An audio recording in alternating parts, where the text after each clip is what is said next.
नाना बनी फिरते हो, आगे पीछे क्यों मेरे गिरते हो।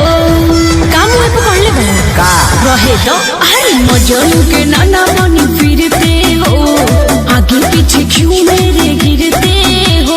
नाक रगड़ के हार जाओगे, हाथ कभी ना आएंगे।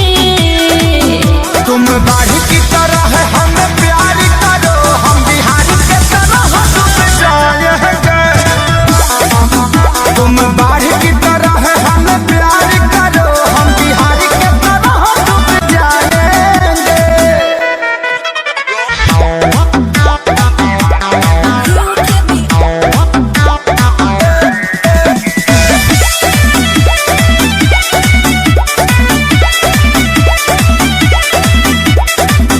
कितना लईकी मिली तोहरा हमारा मुस्कान के, हमरे पीछे काहे पड़ल बड़ो सपना बांध के।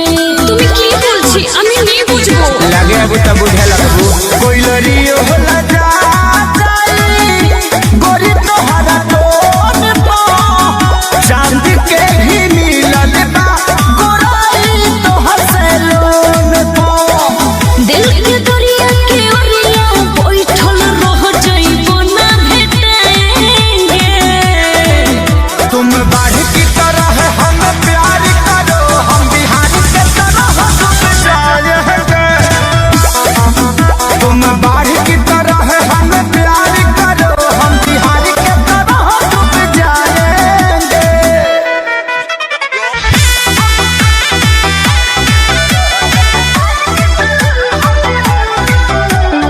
Music by Arya Sharma। कह जन प्लीज होई चीज बड़ी दूर के, तोहरा चाहला खाइल हवा खजूर के।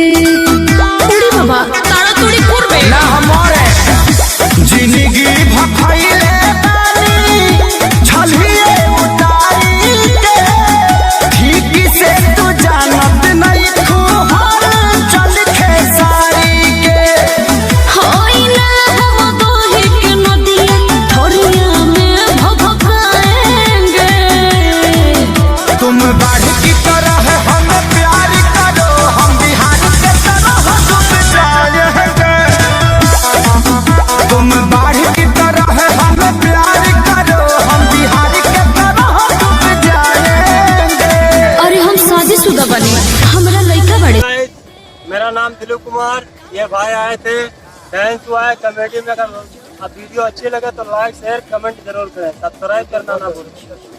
तो हेलो गाइस, वीडियो कैसा लगा? आप वीडियो अच्छा लगा तो लाइक कर देना, चैनल को सब्सक्राइब कर देना।